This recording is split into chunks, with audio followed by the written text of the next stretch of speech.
ne sont pas réunis pour créer l'alternance. D'accord. Alors, ceux qui sont allés avec ces conditions-là sont pas... Donc, ceux qui sont allés à cette élection, donc, ils ne sont pas allés pour la gagner parce qu'ils savent qu'ils ne pourront pas gagner. Qu'est-ce que vous êtes en train de nous dire? Qu'aucun autre parti politique ne pourra gagner cette élection à part le RPG Arc-en-Ciel, c'est ça? Peut-être qu'ils y vont pour gagner. J'ai dit les conditions de préparation de cette élection font que nous risquons de nous retrouver face à une crise post-électorale. Mais c'est ce que je suis en train de dire. Je ne suis pas en train de dire. Est-ce que vous pensez qu'aujourd'hui, qu'aucun autre parti en lice, les 11 autres partis politiques en lice, n'ont pas la capacité de remporter cette élection présidentielle à part le RPG Arc-en-Ciel? Je ne trouve même pas de qualificatif. Si je dis impossible, ce serait même faible. OK. Ouais. Alors dites-le simplement si c'est le dernier mot que vous avez, si c'est le mot le plus fort. Ben, vous savez, aujourd'hui, oui, telle que la situation se présente, oui, je ne vois pas l'ouverture d'une alternance possible parce que nous avons proposé. Et vous êtes un républicain, vous êtes contre. La seule façon de gagner cette élection haut la main, c'était d'aller vers une candidature unique, c'était d'aller vers une union sacrée, c'était d'aller vers la sécurisation de nos voix et des bureaux de vote. En dehors de ça, ben, je n'ai jamais entendu une proposition qui pouvait me satisfaire. Mais une candidature unique, ça pouvait se faire au deuxième tour, non? Pour qu'il y ait deuxième tour, il faut déjà qu'il n'y ait pas de coup fatal. Ah, vous pensez qu'il va y avoir un coup fatal? Ben, je vous dis qu'il faut qu'on sorte de la politique fiction. Avant de faire deux, il y a d'abord un. OK? Donc tout se joue au niveau de ce. Qu'est-ce que vous êtes en train de dire? Parce que j'essaie de déchiffrer le message que vous essayez de faire passer, mais j'aimerais que vous dites cela en français facile, monsieur le vice-président, monsieur le président de GESI. Ouais. Alors, ceux qui partent à cette élection, vous pensez que, vous l'avez dit, ils n'ont aucune chance de remporter cette élection. Donc, ils y vont pour perturber, pour créer la crise après. Je dirais plutôt que les chances de gagner sont très minimes. Donc, vous ne participez pas et vous l'avez dit, vous n'allez pas soutenir non plus un autre candidat. Ben, lorsque vous ne participez pas à un scrutin, je ne vois pas pourquoi vous irez soutenir quelqu'un. Mais vous pourrez donner des consignes de vote. GESI a des militants. Non plus. Vous allez dire quoi à vos militants? Nos militants sont en train de travailler pour les échéances à venir. Oui, mais pour la présidentielle, là, qu'est-ce que vous allez dire à vos militants? Vous le saurez la veille de l'élection. Allez, monsieur le président, épargnez-nous ça, s'il vous plaît. Non, je ne suis pas en train de parler en tant que GESI. Oui. Je suis dans une coalition qui prendra la parole. Et si vous parlez en tant que GESI? Hein? En tant que GESI, oui. Celui qui veut voter va voter, mais vote blanc. Vote blanc. Voilà. Vous savez que mais va voter. Vous croyez que dans nos lois, il y a vote blanc qui est considéré? Non, quand je dis vote blanc, tu mets une enveloppe sans papier. Nul. Voilà. Ça aurait servi à quoi? Ben, ça veut dire que tu as voté, tu as rempli ton devoir civique. Ça veut dire que tu es un citoyen à part entière. Parce que moi, un vote nul. Oui. Je préfère aller ça sert à quoi, monsieur le président? Mais vous savez, vous n'êtes pas allé voter, non? Si on comptabilise demain le nombre de bulletins nuls, ça voudra interpeller les autorités et surtout. Et c'est ce que vous dites à vos militants. Ne soutenez personne. Non, à la GESI, on a dit on ne soutient personne. La GESI fait partie d'une alliance qui va donner le la veille de l'élection, mais je puis vous assurer que nous ne soutiendrons personne. D'accord. Maintenant, même en cas de deuxième tour, qu'est-ce qui va être dit aux militants? Ça, vous le saurez. C'est ce que je voulais vous dire. Même au deuxième tour? Il n'y aura pas de deuxième tour. Ne soyez pas naïf, Mohamed Ali. Il n'y aura pas de deuxième tour.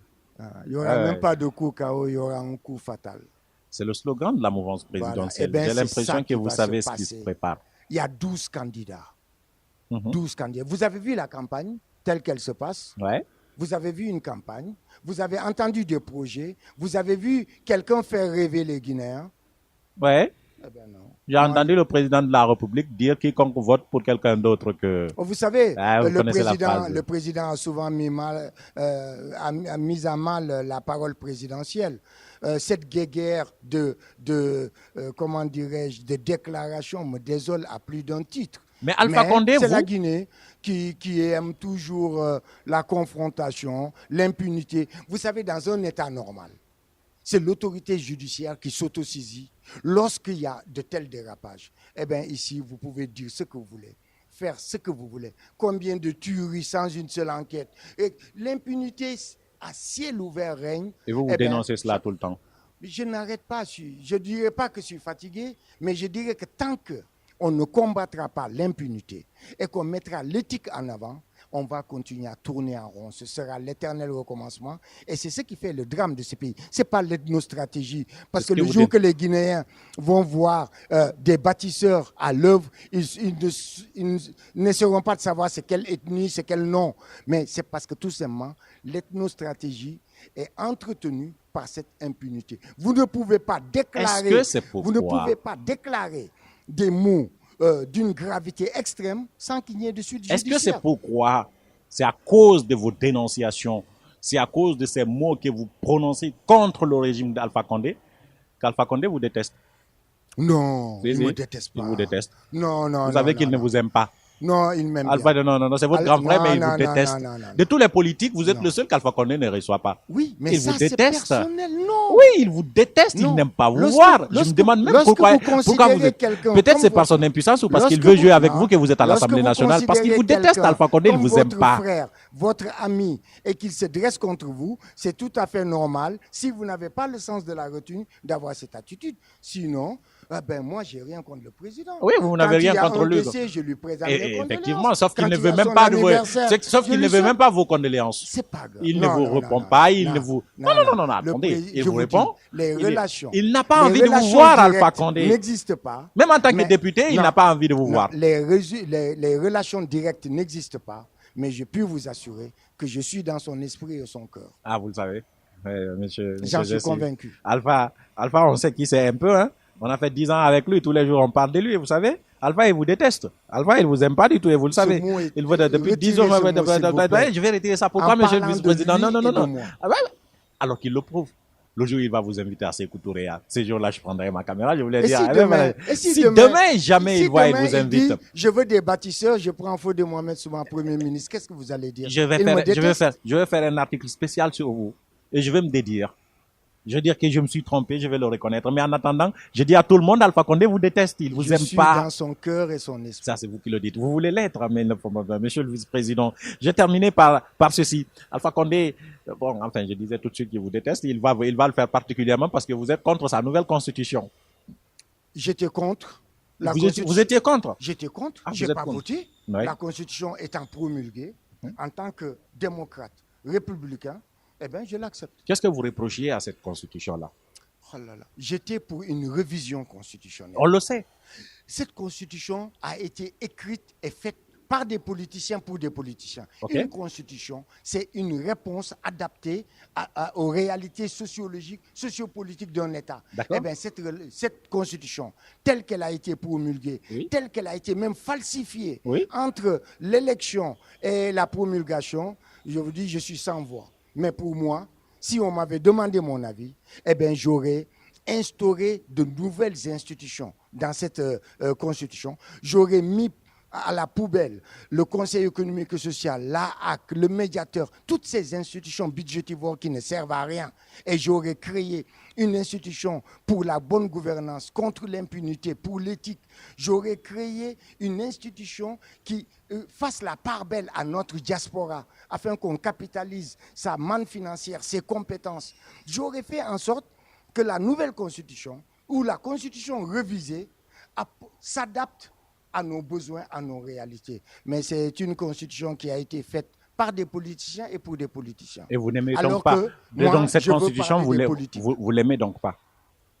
Malgré qu'elle s'applique à vous, vous l'aimez pas du tout. Du moment que je suis guinéen, que la Cour constitutionnelle a validé, je prends acte et j'accepte. Vous êtes impuissant. Mais est-ce que vous allez introduire? Est-ce que vous allez? Est-ce que vous allez? Attendez, je sais ça. Mais ce que je suis en train de dire, est-ce que vous allez? Maintenant, vous êtes député, vous avez une partie de pouvoir. Oui. Le peuple vous fait confiance. Absolument. Et voudrait que vous parliez en son nom. C'est ce que nous faisons. Tous ceux qui sont dans votre esprit. Ouais. Aujourd'hui, je vais dire, vous avez non seulement la légalité, mais aussi la légitimité de parler au nom du peuple, pas ceux qui croient simplement en Jessie. C'est ce que nous faisons. Voilà. Est-ce que vous allez engager des actions contre cette constitution? Vous savez, la première action que nous avons... La première action... Est-ce que vous allez engager des actions contre cette constitution à l'Assemblée nationale? Laquelle? Je vous dis déjà que la première que nous avons engagée, c'est de nous adresser à la Cour constitutionnelle. Mouvance, républicain, Alliance patriotique, réunis, parce qu'on a constaté qu'entre la constitution... Ça, ce n'est rien, on sait pourquoi vous avez fait ça. Mais dites-moi, est-ce que vous allez engager dans votre... Mais on l'a fait tous ensemble, Parce qu'on voulait... Vous voulez trouver un argument à expliquer aux uns et aux autres pourquoi c'est telle constitution qui s'applique et pas celle-là. Laissons ça. Maintenant, je vous dis, quelle autre action vous pouvez... Une constitution qui a été proposée... Dites-moi, quelle autre action vous allez engager donc contre... Vous pouvez l'accepter? D'accord. Quelle autre action vous allez engager contre cette constitution-là? Est-ce que vous allez engager des actions pour que cette constitution soit changée au moins, ou pour amener l'ancienne, ou pour l'adapter comme vous le voulez, puisque maintenant vous êtes député? Moi, j'ai des priorités. J'ai des priorités. La Constitution, elle est derrière nous. C'est la base. Ce qui m'intéresse, moi. C'est la base, monsieur le vice-président. Ce qui m'intéresse. C'est la base de tout. Tout est reposé. Pour que cela possible, la Constitution. À cette violence aveugle. La Constitution. C'est ça qui m'intéresse. La Constitution. Tout cela n'est possible que grâce à la Constitution. Dans une assemblée, vous avez des priorités. Moi, ma priorité aujourd'hui, qu'est-ce qui est plus important? C'est le factuel. Qu'est-ce qui est plus important dans l'élaboration ou dans la construction d'un édifice? Non, qu'est-ce qui est plus important dans la construction d'un bâtiment, qui est le soubassement? Eh bien, moi, ce qui m'importe le plus en Guinée aujourd'hui, c'est l'emploi des jeunes. Mais c'est ce que je sais. L'emploi des jeunes, pour réussir cette lutte-là. C'est de mettre un terme à cette violence. Mais justement, regardez, c'est ce que je suis en train de vous dire. Je vous dis, il n'y a pas plus important aujourd'hui que la Constitution. C'est la base, c'est la première loi sur laquelle se réfèrent toutes les autres lois. La loi sur l'emploi des jeunes, la loi qui vous permet de faire quoi que cela soit, parte justement de ça. On est en train de faire de la théorie, de la politique politicienne. Si on doit parler Monsieur Souma, vous n'allez pas reprendre. Vous n'allez pas oser dire que vous allez engager des actions parce que vous êtes totalement impuissant. Vous voyez, j'ai raison. Quand je vous dis qu'à l'Assemblée, vous ne servez pas à grand chose, ouais.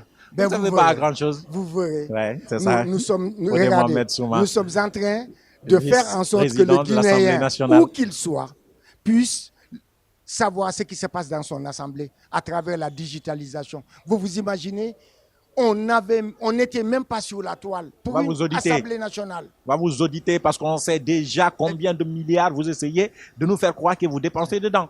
On n'est pas dupes, messieurs. On n'est pas dupes. On va vous auditer. Malheureusement, vous êtes les auditeurs aussi. Ça commence ici, monsieur le président. Vous imaginez les compétences que nous avons dans ce pays.